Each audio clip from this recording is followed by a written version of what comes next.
noite a todos. Boa noite. Bom, hoje eu queria falar um pouquinho sobre a questão do Natal, né? O título da aula era Eis que uma grande luz resplandece na noite escura. E esse é um trecho de uma música, né, que depois no final eu queria colocar. Mas assim, eu acho que pra gente entender o Natal, propriamente dito, a gente tinha que entender primeiro o que era o mundo antes da vinda de Cristo. Foi engraçado ano passado porque a gente costuma ver as coisas meio separado, né? Então eu tinha ganhado um livro que chama As 24 Horas da Paixão, que foi a Beata Pierina, que teve umas revelações de Jesus. E aí ele mostra pra ela, né, detalhadamente, cenas da paixão de Cristo de forma bem detalhada. E eu gostei bastante e tal, eu usava pra rezar. E foi chegando próximo ao Natal, eu falei assim, poxa, Natal, uma coisa feliz, né? Paixão de Cristo, vamos tentar arrumar alguma coisa que tenha essa descrição do Natal. Vamos ver, será que apareceu para algum santo também, descreveu?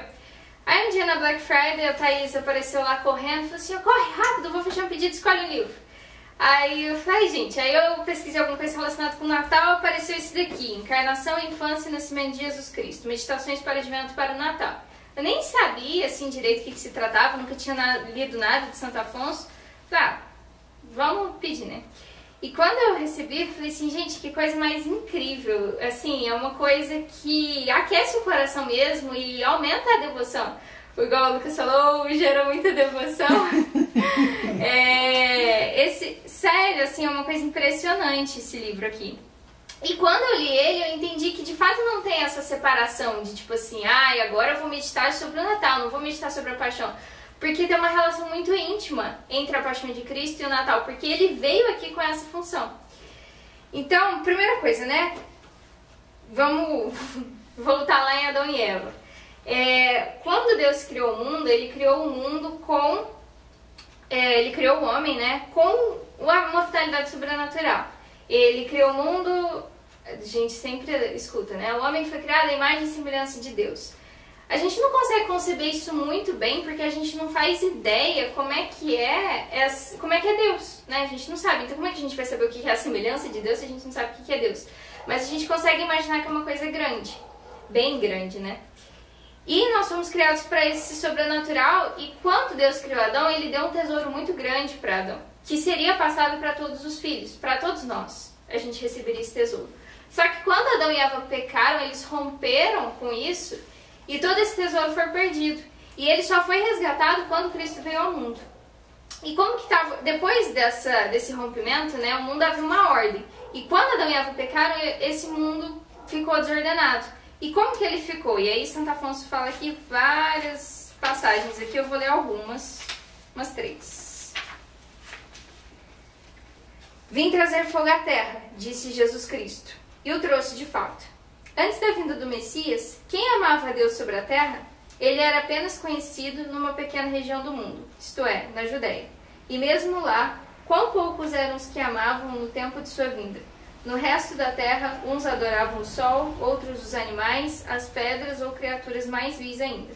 Mas depois da vinda de Jesus Cristo, o nome de Deus se espalhou por toda parte e foi amado por muitos.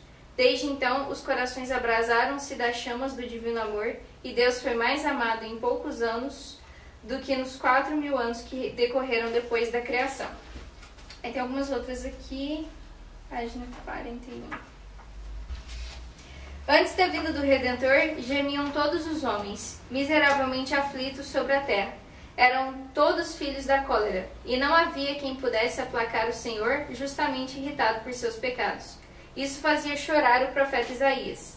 Eis, dizia ele, a Deus, eis que estáis irritado, não há ninguém que se levante para reter o vosso braço vingador. Ele falava a verdade.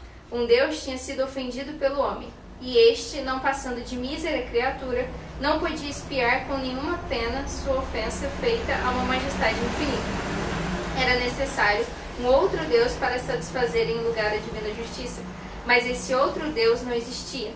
Não pode haver mais de um Deus. De outro lado, o ofendido não pode satisfazer a si mesmo a ofensa recebida. Assim, a nossa desgraça era irremediável. Falando Isaías da vinda do Messias, predisse: a terra deserta e sem caminho se alegrará e florescerá como lírio. O profeta falava assim dos pagãos, em cujo número estavam os nossos antepassados. A terra dos gentios em que viviam era como deserta, porque não povoada por homens que conheciam e adoravam o verdadeiro Deus, mas só por escravos do demônio. Era uma terra deserta e sem caminho, porque esses infelizes ignoravam o caminho da salvação. Essa terra, tão triste, ia, pois, alegrar-se com a vinda do Messias, vendo-se coberta de servos do verdadeiro Deus, cuja graça os devia fazer fortes contra todos os inimigos de sua salvação. Enfim, essa terra iria florescer como o lírio pela pureza de costumes e pelo bom odor das virtudes. Bom, então, só por esses 3 trechos fica claro que o mundo, ele vivia numa escuridão, né? Havia poucos lugares da Terra. Quando a gente lê, estudando a própria história, né? A gente vê que era um caos. E quando a gente lê as passagens do Antigo Testamento, a gente vê que haviam muitos costumes pagãos, né? Costumes de idolatria aos animais, ao sol, enfim. Então o mundo vivia nessa escuridão, o mundo não conhecia a Deus. Então por isso era necessário que alguém viesse. E é muito bonito, eu gosto de ler bastante, assim, ler aqui falando, então eu vou ler esse outro trecho aqui, que eu acho muito, muito, muito bonito, que é Santo Afonso imaginando como foi a conversa entre Deus Pai e Deus Filho, né? Ele viu, poxa, Adão e Eva pecaram, né? E agora? E aí acontece essa conversa aqui entre Deus Pai e Jesus Cristo. Na Terra, Aqui São Bernardo, contemplando esse mistério, julga haver uma contenda entre a justiça e a misericórdia de Deus. Estou perdida, diz a justiça, se Adão não for punido. Estou perdida, diz sua vez a misericórdia, se o homem não obtiver perdão. O Senhor põe fim a essa contenda. Morro inocente, diz ele, salve-se o homem da pena da morte que o incorreu. Tipo assim, Deus é justiça e misericórdia. Mas, se Adão não fosse punido pelo que ele fez, a justiça não estaria sendo feita. Mas também, se o homem fosse condenado, não haveria misericórdia. Então, precisava que alguém inocente, né, morresse, porque aí os pecados seriam pagos, a justiça seria feita e a misericórdia também, porque nós seríamos salvos. Na terra não havia esse inocente. Então disse o Padre Eterno, já que entre os homens não há quem possa satisfazer a minha justiça, qual dos habitantes do céu descerá para resgatar a humanidade? Os anjos, os querubins, os serafins, todos calam-se, ninguém responde. Só o Verbo Eterno diz, eis-me aqui, mandai-me. Meu Pai, uma pura criatura, um anjo não poderia oferecer a vós, majestade infinita, uma digna satisfação pela ofensa recebida do homem. E mesmo que vos quisesseis contentar com uma tal reparação, pensai que até esta hora nem nossos benefícios, nem as nossas promessas e ameaças puderam decidir o homem a amar-nos. É que ele não sabe ainda a que ponto o amamos. Se quisermos obrigá-lo a amar-vos infalivelmente, eis a mais bela ocasião que possamos ter. Eu, vosso unigênito filho, encarregar-me-ei de resgatar o homem perdido. Descerei à terra, tomarei um corpo humano, morrerei para pagar a pena que ele deve à vossa justiça. Mas esta será assim plenamente satisfeita e o homem se persuadirá do nosso amor para com ele. A verdade é que tem uma oração que fala assim, Senhor Jesus, tá pelicano, lava-me imundo com teu sangue, da qual uma só gota já pode salvar o mundo de todos os pecados. Só se Jesus viesse à terra, pegasse uma agulha assim do dedo dele e derramasse, só aquela única gota de sangue seria capaz de limpar o mundo de todos os pecados. Só que ele quis passar por tudo que ele passou, desde o nascimento, desde o tempo que ele passou na barriga de Maria até a crucifixão, para nos mostrar o seu amor. Porque ele fala aqui, né, é que ele não sabe ainda a que ponto o amamos. Se quisermos obrigá-lo a amar-vos infalivelmente, eis a mais bela ocasião que possamos ter, né, que Deus se fazendo homem. E tem uma outra passagem aqui que ele fala que Deus, ele não quis... porque ele podia vir, né, em toda a sua glória, com toda a riqueza, mas ele quis vir como bebê, né, aquela doce criança, para que ninguém tivesse medo. Porque imagina se ele tivesse vindo com um grande poder, num grande palácio, cheio de coroas, e enfim, cheio de toda a realeza. Imagina, o povo ia ter medo, o povo não ia querer chegar a ele ou ia querer fazer alguma coisa pra simplesmente bajular, simplesmente pra, sei lá, né, não ia ter medo. Mas quando ele se faz criança, né, qualquer um perde medo, quem tem medo de uma criança, né? Então ele se faz nessa docilidade pra conquistar de fato o nosso amor. E amor esse tão grande que ele faz uma comparação impressionante aqui.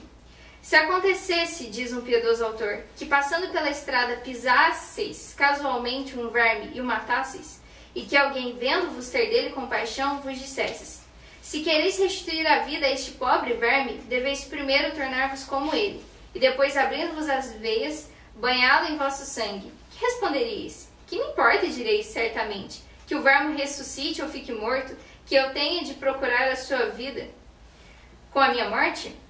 Essa seria com razão a vossa resposta, se tratasse não de um verme inocente, mas de um áspide ingrato que, depois de beneficiado por vós, vos tentaste tirar a vida. Mas se não obstante isso, levasseis o amor ao ponto de sofrer a morte para restituir a vida a este malvado réptil, que diriam os homens? E se esse animal salvo assim pela vossa morte tivesse raciocínio, que não faria por vós? Mas Jesus Cristo fez isso por ti, mísero verme da terra. E tu, ingrato, tentastes muitas vezes tirar-lhe a vida, e os teus pecados o teriam matado realmente se ele ainda estivesse sujeito à morte. Tens sido mais vil a respeito de Deus do que um verme a teu respeito. Que importava a Deus que ficasses ou não no pecado, presa da morte e da condenação segundo o teu mérito? E esse Deus teve tanto amor por ti, que para livrar-te da morte eterna, primeiro se fez verme como tu, e depois para salvar-te quis derramar todo o seu sangue e sofrer a morte que merecias. É tão forte isso daqui, né, porque ele faz a comparação de... imagina um ser humano que vê um verme e fala assim, quero salvar este verme. Pensa que loucura que seria se a gente fizesse isso. Mas a distância que existe entre nós e um verme é grande, né? Mas ela não é uma distância tão grande quanto a que existe entre nós e Deus, porque a distância que existe entre nós e Deus é infinita. Mas mesmo assim, Deus quis se fazer homem por amor a nós, para nos salvar. Achei engraçado que outro dia eu estava na aula de filosofia e aí o professor falou assim, gente, olha, nessa última aula eu quero passar um documentário que eu quero deixar uma mensagem.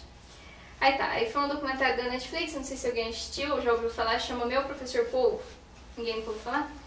É um documentário de um cara lá que ele era, acho que um cineasta, não sei, eu sei que ele filmava as coisas e que ele entrou numa crise existencial e antes ele tinha filmado uma tribo que era um pessoal bem conectado com a natureza e que eles conheciam bem os ciclos e por isso eles meio que entravam no ciclo da natureza, assim, né? E aí ele começou a entrar numa crise existencial e ele pensou, poxa, eu acho que essa crise é porque eu estou, na concepção dele, né, não na nossa, mas estou desinstalado da realidade. E aí ele falou assim, preciso me conectar com a natureza. E ele começou a mergulhar, ele falou assim, e descobriu um polvo lá. E ele falou assim, o que acontece se eu mergulhar aqui todo dia e tentar conquistar a confiança desse polvo? E aí ele nadava, inclusive, sem a roupa de nadador, porque ele falava que isso era uma barreira para se conectar com a natureza, todo aquele papo da natureza e tal. Aí, assim, nossa, assistindo o documentário, que sono, gente. Aí, ele começou a ir e meio que ele começou a conquistar a confiança desse povo. Esse povo ia lá, passava os tentáculos na mão dele e tal, aí até que um dia esse povo começou a sair lá da casinha dele. E aí teve um dia que ele fez isso todo dia. Aí esse povo, acho que ele fez por um ano. Esse povo, ele tava nadando assim com ele e aconteceu alguma coisa, não lembro o que ele se assustou e o povo saiu correndo. E aí ele não conseguiu achar mais esse povo naquela casinha que ele ficava e aí ele falou assim... E aí mostra, porque é um cara relatando isso que ele fez. E aí mostra-se um quadro que ele tinha, tudo fotinhos, tudo organizadinho, e fala assim, agora eu preciso pensar como um polvo para poder achar ele. E eu pensando assim, falando, gente, que loucura, que é isso, né? O que um ser humano faz, né? Procurando atrás de polvo, o que é isso? Aí, quando eu pensei isso, me veio um estralo, eu lembrei dessa coisa aqui que Santo Afonso fala, né? Dessa questão do verme. E eu pensei, falei assim, poxa, caramba, né? que Deus fez foi mais ou menos isso, porque o povo ele se assusta e foge, né? Então Deus foi lá pacientemente atrás da gente, tentando conquistar nossa confiança com paciência, com o nosso jeito, né? Até que a gente timidamente fosse saindo da casinha e fosse se encontrando, e de repente a gente se afasta e não o suficiente, ele vai atrás. Eu falei assim, nossa, foi exatamente isso que Deus fez com a gente, né? Mesmo sem a gente merecer, e a gente acha isso loucura, mas foi o amor, né, que fez isso por nós. E só um minuto. Ah, sim. E aí ele vai falando aqui que tem diversas meditações, né? São muito bonitas. E ele vai falando de tudo que Jesus sofreu, né? Ele fala que não teve um minuto nessa terra que Jesus passou aqui que ele não sofreu. Então, o tempo todo Jesus tinha em mente a sua paixão. E ele desejava ardentemente passar por essa paixão. Mas a gente pensa, né? Porque ele era homem, né? Mas ele tinha a consciência, né? Então ele já tinha consciência. Então desde o ventre materno, desde que era ali o menor possível que ele foi, ele tinha consciência. Então ele passou 9 meses como prisioneiro na barriga de Maria. Depois, quando ele nasceu, estava frio. Aqui ele fala, que alguns santos falam, que o Espírito Santo formou a pele dele de forma mais fina. Então a pele dele era mais sensível à dor. Então, quando Jesus estava na palha, aquela palha machucava a pele dele. Desde a manjedoura, ele já ia oferecendo aquelas dores pela nossa salvação. Tem um trecho aqui que fala que todos os méritos, todas as graças que a gente tem, ele adquiriu lá pedindo para Deus Pai, né? Ele já estava lá pedindo. E quando os anjos falam glória a Deus nas alturas e paz na terra aos homens, era isso que Jesus estava fazendo. Ele estava dando glória a Deus e pedindo a paz aos homens. E bom, tudo isso é muito bonito, né? Isso nos ajuda a aumentar a nossa devoção quando a gente vê, para a gente viver melhor o Natal. Mas também de uma forma prática, eu acho que a gente pode pensar, eu estava lendo esse livro aqui, Ser ou não ser santo, eis a questão.